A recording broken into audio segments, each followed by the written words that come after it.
5 minutes to tell you guys as much as I can about the city of Chicago, so that means that we have to start right now. So here on the left-hand side, let's jump into it. Take a look here on the left. With the columns at the bottom and the columns up top.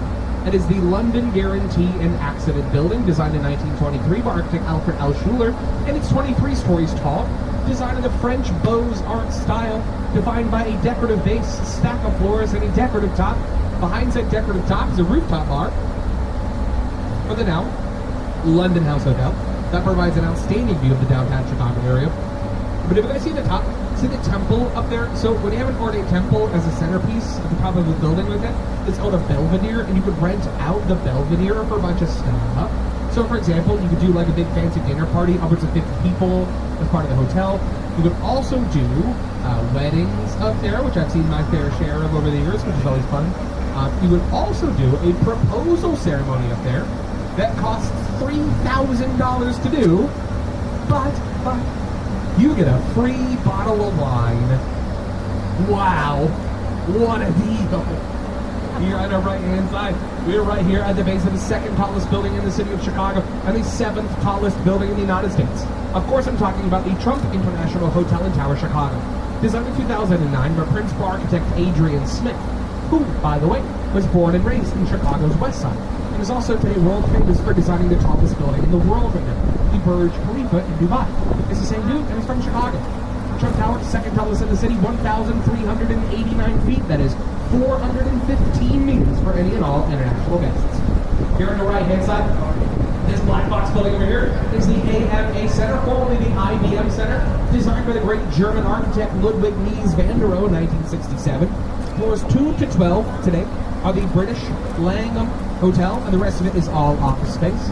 The Langham, by the way, quick side note, is actually so British that it serves afternoon tea for the guests inside every day at 4 o'clock on the dot. It's included with the price of most of the rooms. But here on the right-hand side, get those cameras out and ready, because we're about to be right next to, according to Instagram for the last 3 years in a row, the most photographed buildings in downtown Chicago. Finished in 1965, then up ahead in 1967 by architect Bertrand Goldberg. These are the two towers of Marina City. If you want to think about Marina City structurally, I would say think of them like flowers. They've got a central elevator core or stem of the flowers, and the rooms are all shaped like flower petals. Thinner at the door and wider as you get out towards the balconies. You guys see the bottom of these 40-story condo towers? You see these 15-story parking garages right here in the base? Looks a little life-threatening to park your car here, but the good news is you can't do it. That's not a challenge. That's not for lack of trying. It is just legally you're not allowed to. They have highly trained professional valets that have got to do it for you 24/7. Here on the right-hand side, you guys see right here where it says RPM Seafood here at the bottom. This is the American Bar Association Tower, designed in 1984 by principal architect Bruce Graham. It's a 32-story office tower, 2 restaurants here at the base. I'm going to give these two a quick shout here because we've got a lot of places to eat in Chicago, and also I live here, and consequently, I have opinions. So, RPM Seafood is objectively some of the best seafood in the city. It's also among the most expensive, but you get what you pay for, I promise. Below that pizzeria Portofino, some excellent Italian right next to the Chicago River. I would say it's more like fancy artisan pizzas. It's not like a deep dish thing, but that's what we were looking for. But here on the left-hand side, there's blue glass high-rise right here. This is 111 West Riker. If you're looking at it right in the face, you see 4 windows in from the left, a more transparent panel of glass ascending up the side and making a hallway in the center. That is called a reveal. Typically, a reveal is designed to reveal something very specific structurally about the building. In the case 111 there, it is designed to be more of a general reveal. The concept is that you on the street, theoretically, would be able to tell that it's a residential building just by looking at this, because for better or for worse, you can see inside of some of the windows, especially at night, a little bit better. Here on our right-hand side, we're coming up here underneath the LaSalle Street Bridge, coming up on 300 North LaSalle. 300 North LaSalle is one of our many green and environmentally friendly buildings in the city of Chicago. They 72-story platinum LEED certified high-rise. It's LEED for leadership in energy and environmental design. Platinum is the highest certification you can achieve, and they don't just give that out to anybody. It gets that way because of how it cools the building off. Because believe it or not, there are no air-conditioned units in the tower. Especially with the summer that we have been having. This is the fourth hottest summer in Chicago history, by the way. But the reason how it cools the building off is via the river water. They have a system that cycles the water from the Chicago River through the side of the building, cooling it off with the average temperature of the water within, which is about 65 degrees. And then it spits it back out into the river and comes back in a little bit cleaner as well. Here on our right-hand side is the legendary Merchandise Mart here in downtown Chicago. Finished construction in 1929 by firm Graham Anderson Probst and White. The city's heads up front, these are the heads of famous Chicago merchants like Montgomery Ward and Marshall Fields, facing towards the Merchandise Mart. The Merchandise Mart, historically, very importantly, is massive. And it's got 4.25 million square feet of space. That's 8 miles of hallways and a footprint of 5 entire Chicago city blocks, making it officially the second largest limestone building in the United States, losing to the Pentagon. It is also the second largest building in the city of Chicago, losing in square footage by a very small amount to the Willis Tower, slash, as we all know, the Sears Tower. Here on the right-hand side is an area of town called Wolf Point, which has been undergoing a lot of renovations over the last decade or so. So we see Wolf Point east here in the corners, is a many-story mixed residential, which is different places to live and different apartments and condos in one tower, which is units to buy and units to rent in one building. Here on the corner with the digital art display, the back rooms, I guess, at the bottom, but it changes every once in a while, is the Salesforce Tower here, finished just a few years ago in 2022. 80 stories, 912 feet, it's all office space. Here on the right-hand side, the archway at the base of the curved blue glass facade, right here in the point of the 3 rangers of the Chicago River, it is River Point. River Point is another one of our green buildings. This one made out of 60% recycled materials, giving it another highly coveted Platinum LEED certification. Now the national office headquarters for Morton Salt. But up here on the right-hand side, we're coming up here on 150 North Riverside Plaza. Finished in early 2017. It is 54 stories. In this case, is about 752 feet. It's 120 feet wide, except for the base, which is 40 feet wide. How it keeps itself upright, the secret to that, lies inside the top of the tower. So inside the top floor, there are 4 giant metal boxes that are filled with a combined total of around 200,000 gallons of water. These boxes of water at the top sit on top of a movable computerized track that can determine any amount of wind sway or motion from the top of the tower, and automatically make minute adjustments to those boxes of water to move against the sway of the floor. So the counteracting sloshing motion of the water that hits the opposite wall of the box, and then it goes the other direction, will then counteract the weight of the sway entirely. I know that's a lot, but that is called a mass damper system. Here on the right-hand side, we're coming up here on 100 North Riverside, the old Boeing headquarters, built and designed on top of the railroad in 1990. The old Boeing headquarters, because they moved out a couple of years ago. They still have offices in here, but it's just no longer their national headquarters. But it's built on top of Union Station, one of our 2 major train stations downtown. And when you're building on top of a railroad, the most important rule is that no matter what, you cannot obstruct a switching track. So you see here in the corners, these steps, on the other side of the wall from the steps, take a wild guess as to what is right on the other side of this wall. The switching track for Union Station. So in order to build on top of it like this, they had to get a little creative. I hate to ask you guys to do this, but for the one and only time on the tour, I'm going to ask you guys to turn around. If you look back to our right at the top of the old Boeing headquarters, you're going to see a large steel X on the roof, right? That is one of 5 called wide horizontal trusses. What a truss does, what its job is to hold weight. Think of them like 5 fingers of a giant hand that reach down, pinch that corner, and hold all the weight that would be going down into the ground, instead distributed evenly between the 5 horizontal trusses at the top of the south end of the tower. Here on our right-hand side, 2 North Riverside Plaza, finished in 1929 by Holabird and Root, was the first building on the South Branch to be built on top of the railroad rights here in 1929. Now, we'll talk a little bit more about some other buildings that are on top of the railroad a little later on. But right now, some cool stuff here on the left. So we're coming up here on the Chicago Mercantile Exchange Center. Designed in 1979 by architects Fujikawa and Johnson. 2 40-story office towers with an 11-story connected base. And these 2 towers, when they first came up, had a massive design flaw that caused these two towers at first to be too top heavy, and they started to bend outwards away from each other into this big giant V shape, which is exactly what you're imagining. Horrifying. So to fix that, as an emergency countermeasure, they had to take every floor from the 11th to the 30th out of 40 and stagger 19 floors of these towers towards the opposite tower, 1/8 of an inch, a little bit more, each floor going up towards the other tower. So in essence, the weight for the bottoms would pull the tops together slowly and balance them on top of themselves by changing the tower's center of gravity. Here on our left-hand side, part of the Hartford Plaza. This is Hartford 1 right now, 1972. It's got this concrete cage on the outside here, gloss with this really nice white marble veneer, but it is concrete behind that. Designed in the early 70s in the middle of an energy crisis kind of happening in the city. Electricity was getting really super expensive in the early 70s, and that kind of solved two of those problems.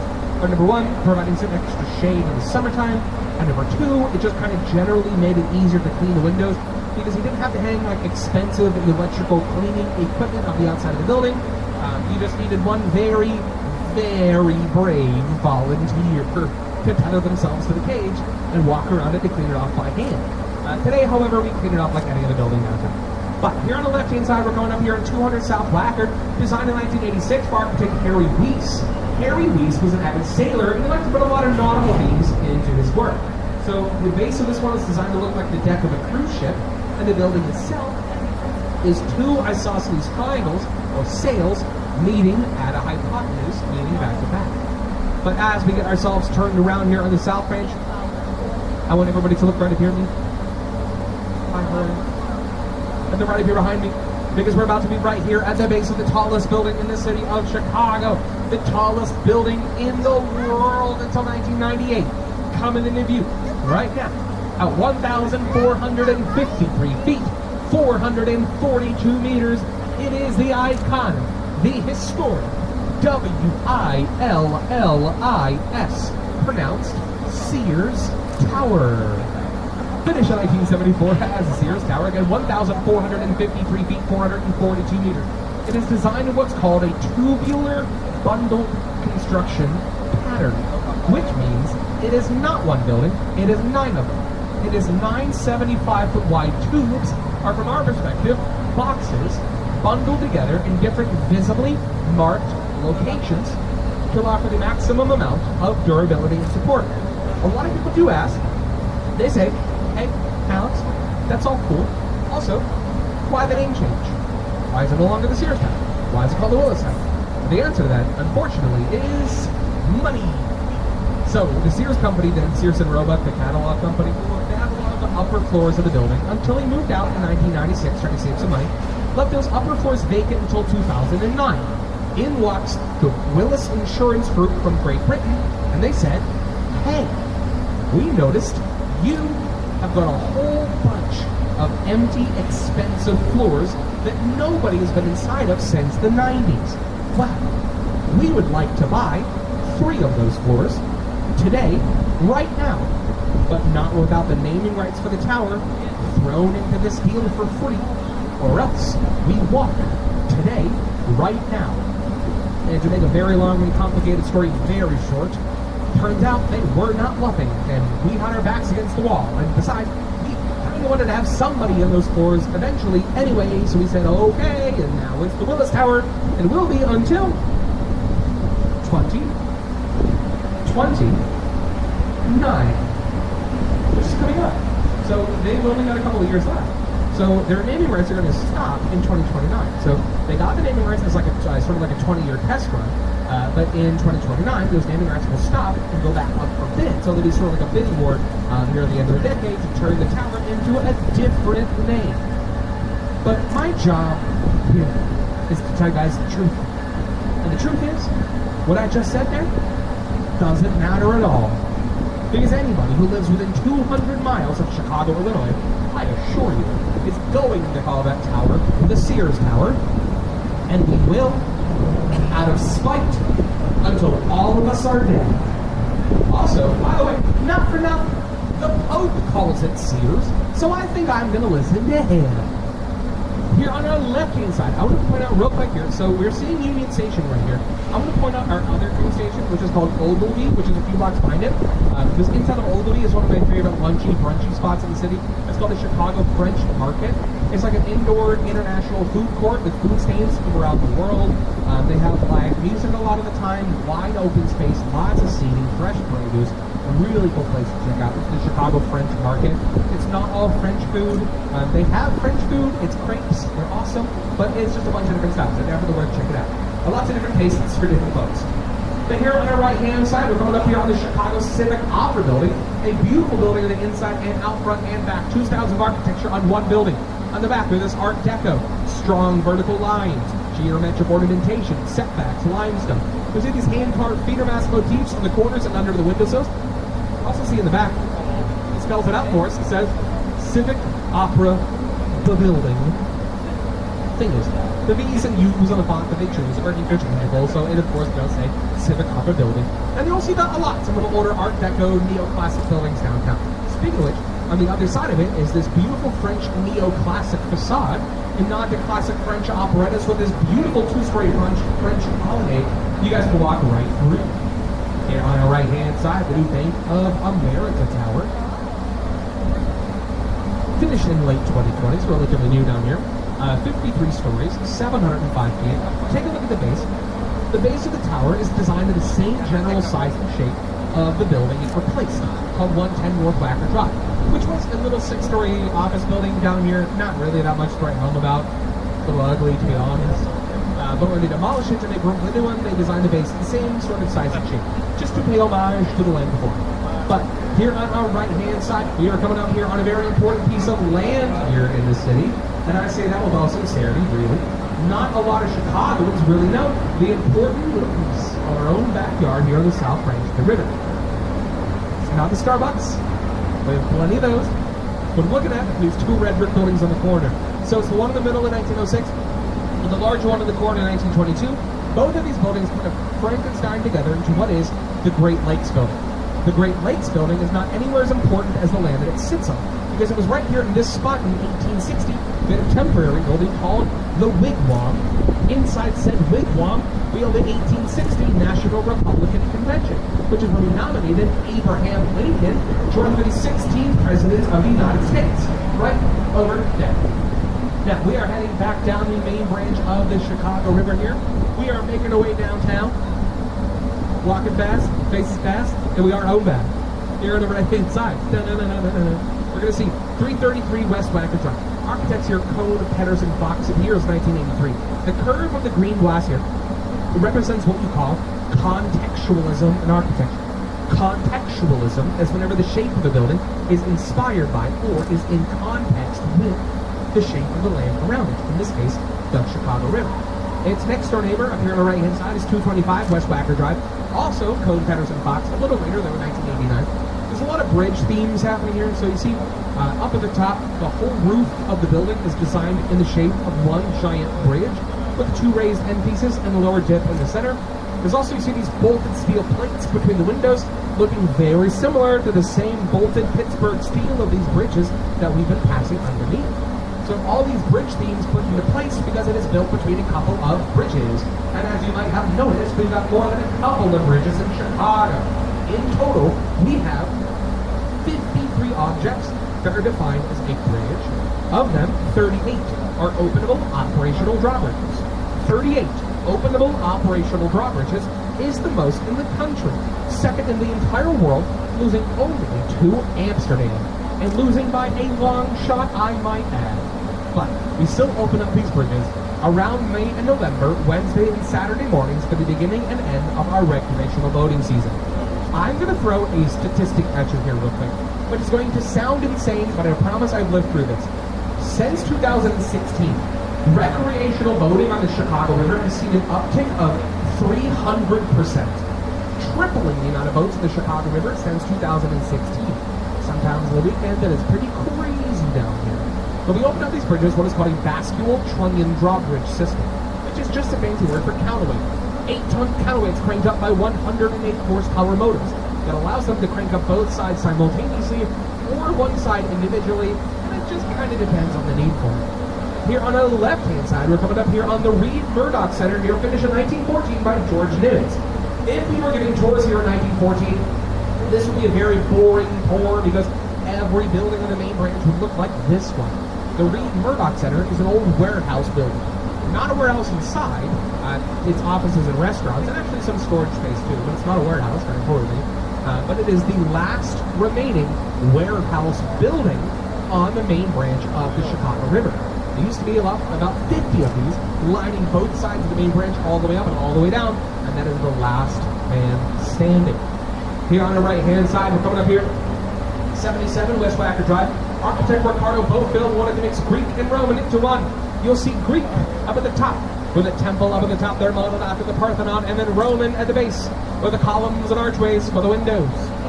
Speaking of columns, up here on the right-hand side, this black and gray granite building, designed as a column within a column, is 35 West Wacker Drive, better known as the Lear Burnett Building, home of the Lear Burnett Advertising Company, who's come out with such characters like the Jolly Green Giant, the Pillsbury Doughboy. Ronald McDonald, sort of, they got the rights to him, and then they lost the rights to him, which is kind of a long story. Snap, Crackle, and Pop, Tony the Tiger, they're all Chicagoans, and they're all out of here. Now, up ahead and a bit to the right, okay, so you guys see the Morton Steakhouse line? Behind that, you see the green bricks and the golden tower at the top. That is the Carbide and Carbon building, designed in 1929 by the Burnham brothers, the sons of Daniel Burnham, the famous Chicago architect. They designed that building in protest to the Prohibition, designed to look like a champagne bottle on purpose. And to top it off, figuratively and literally, that is actual 24-karat gold leaf wrapped around the top of the tower. Here on the right-hand side of the tower, up at the top, 4 small temples called Tempiettes and a large temple called Belvedere, sitting on top of 35 East Wacker Drive here, the old Jewelers Building. When the Jewelers Building first came up in 1925, it also had a driveway. It would go around it, underneath it, into this underground car elevator. And if you were a jeweler, you could drive your car into the elevator, ride it up to your office floor, and then pull out and park that bad boy in the hallway. They did that to make it safer for jewelers. So that way, they didn't have to leave their car in the middle of gangster-era Chicago with pockets full of diamonds, and also Al Capone, also outside, somewhere else. Here on the right, in between the Royal Sonesta and the London House Hotel, is a thin skyscraper sandwiched in time, the old Mather Tower, finished in 1929, originally planned to be in 2 towers, but the second one fell victim to the Depression, and where the second tower would have stood, now stands the glass add-on for the London House Hotel, which we talked about first. Oh, by the way, I know it's pretty early in the week, I know it's Monday, so it's kind of a day late, but if you guys are going to be here for a while, if you're going to be here this upcoming Sunday, or if you're from here, every Sunday from 12 to 2, they have a brunch deal to save a bunch of money. I would say it's mimosas brunch, not necessarily food brunch, so probably eat before you go, but still an excellent time to check it out, or any day of the week worth seeing. Really awesome rooftop outfit. But here on the left-hand side, we're going to see on the other side of the bridge, with this beautiful Gothic cathedral-esque top, with these 8 flying buttresses hooked into the top center tower there, that is the Chicago Tribune Tower. Now, the Tribune Tower was finished in 1925, was the result of a nationwide competition held in 1922 to design the most beautiful office tower in the world. And the clear winner was Raymond Hood and John Howell's neo-Gothic design, based off of the Malines, also called the Mechelen Cathedral in Belgium. It was offices until 2019. They swapped it over into condos.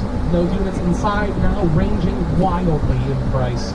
For example, the cheapest one I've ever seen was on the 4th floor, sold a year ago, 1,200 square feet, 2 bedrooms. Your view, a solid brick wall. The price, $755,000. Or if you're looking to spend some money, the top 4 floors are 2 two-story penthouses, both of which on bid for $25 million apiece. Here on our right, we're going to see with the white quarters and the black vertical line windows is the Aon Center, formerly the Standard Oil Building, known around here as Big Stan. There he is. 1,136 feet, 345 meters, flat on that white North Carolina granite. Here on our right-hand side, so in between the buildings, oh, by the way, the Northman over here, awesome little spot to be here on the Chicago River Walk. They got live music almost all the time, so a pretty cool place to check out. I got a little stage here behind the trees. But here on the right, in between the buildings, toward right, kind of between them, behind them, you can see up there, with the curving, undulating concrete floor slabs, like this. It's also got the water drop motif you see on the outside. That one up there is the aptly named Aqua Tower, designed in 2009 by Illinois-based architect Jeannie Gang, G-A-N-G, Jeannie Gang. The bottom 20 floors of the first Blue Radisson Hotel, and the rest of it is all condominium living space. But here's the thing, at 859 feet right here in Chicago, Jeannie Gang's Aqua Tower is the second tallest building in the world, designed by a female principal architect. Now, you might be wondering, but Alex, okay, where is the tallest building in the world designed by a female principal architect? It's right there. Over here on the right-hand side, Jeannie Gang's brand new project, and the newest addition to Chicago's iconic city skyline is the St. Regis Chicago. 4 interlocking towers going up to the tallest of 4. Interlocking means it looks like a bunch of towers. It's not. It's just one. It steps up to 1,198 feet, 362 meters, making it the third tallest in the city and the tallest building in the world, designed by a female principal architect. If you look up towards the top, you're going to see a floor that doesn't have any windows. That's the 83rd floor. It's intentionally hollow, put a blow-through floor. They increased the size of that floor by 12 feet to allow for the wind to blow through it, stabilizing that upper tower against hurricane-level wind speeds from all angles. Now, as we pull forward here on the Chicago River, at this point in the river, I always like to take a brief pause so you guys can enjoy these beautiful sunset, I might add, skyline views of downtown Chicago all around us. We'll pick up the tour here in a few minutes. This is a chance for you guys to ask any questions. Please come on up and ask away. We're going to take a brief pause here on the tour. Again, my name's Alex. I've been doing this since 2016. What did you guys know? That right now, this currently is my... This is my 2,977th tour of the city of Chicago. I only say that so you know, if you guys have any questions about anything whatsoever, please do not hesitate to ask. I probably know the answer to it. If not, head downstairs, grab something to drink, kick back, relax, enjoy the sunset skyline we've got all around us, and we'll pick up the tour here in a few minutes.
about 5 minutes if you guys have any alcohol.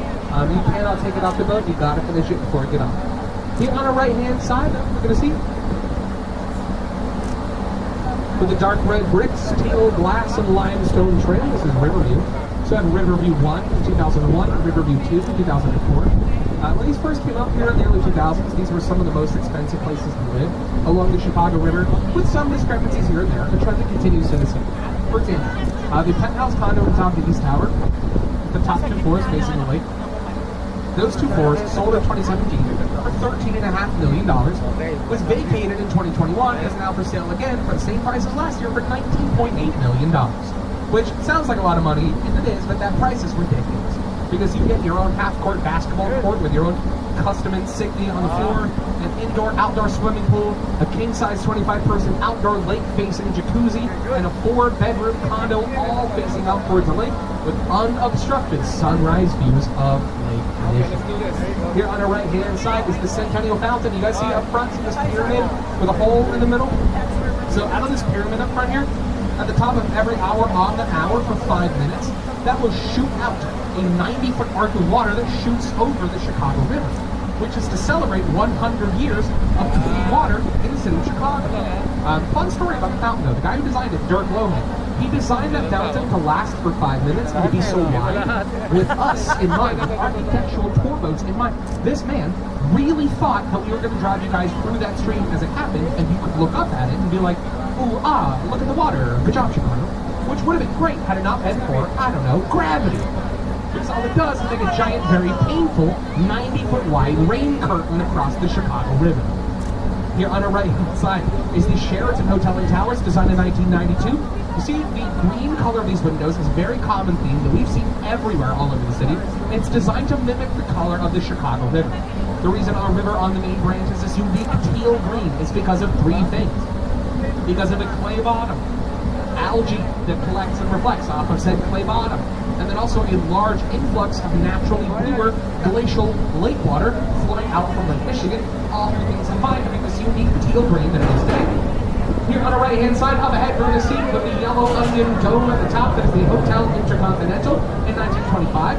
Formerly the national headquarters for the Shriners. A lot of Egyptian themes on the tower.